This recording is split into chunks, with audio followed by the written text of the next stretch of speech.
सबसे सरल उपाय क्या बताया? कलयुग केवल नाम आधार।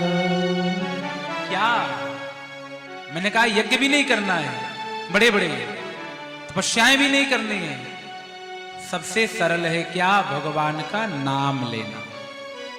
इसलिए मंदिर में आप जाती है ना, भजन करने के बाद आप क्या कहती हैं? सांवरिया मारी हाजरी भर लीजिए। आप ऐसे बोलते हैं ना, क्यों? क्योंकि आपने भजन किया है, नाम लिया है, भगवान के नाम का गुणगान किया है, इसीलिए तो ऐसा बोलते हैं आप। तो सबसे सरल उपाय भगवान का भजन है।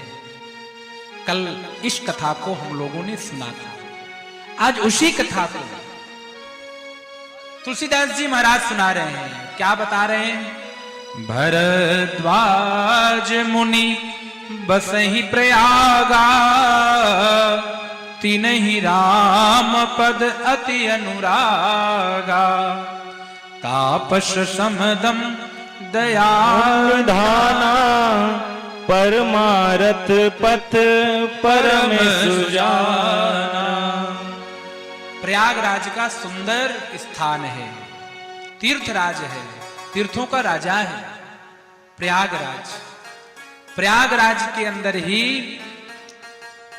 भरद्वाज ऋषि का आश्रम है, और उस भरद्वाज ऋषि के आश्रम की सबसे बड़ी विशेषता यह है कि जब माघ का महीना आता है, सूर्य जब मकर राशि में प्रवेश कर जाते हैं, उस समय सारे तीर्थ, ऋषि, मुनि, महात्मा, अमलात्मा, नर, किन्नर, गंधर्व, ये सभी प्रयागराज में गंगा स्नान करने के लिए पहुंच जाते हैं।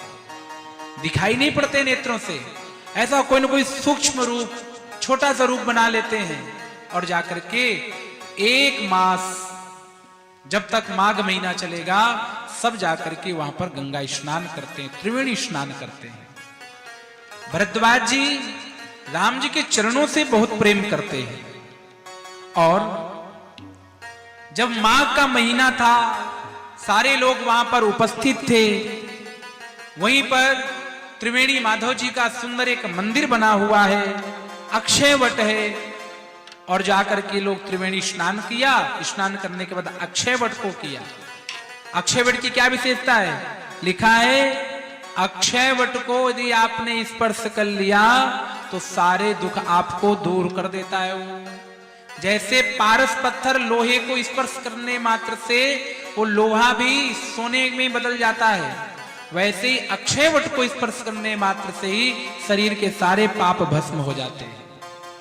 तो उसी स्थान पर भरद्वाज ऋषि का आश्रम है, बड़ा सुंदर रमणीय। सारे ऋषि मुनि उनके आश्रम में डेरा लगाए रहते हैं।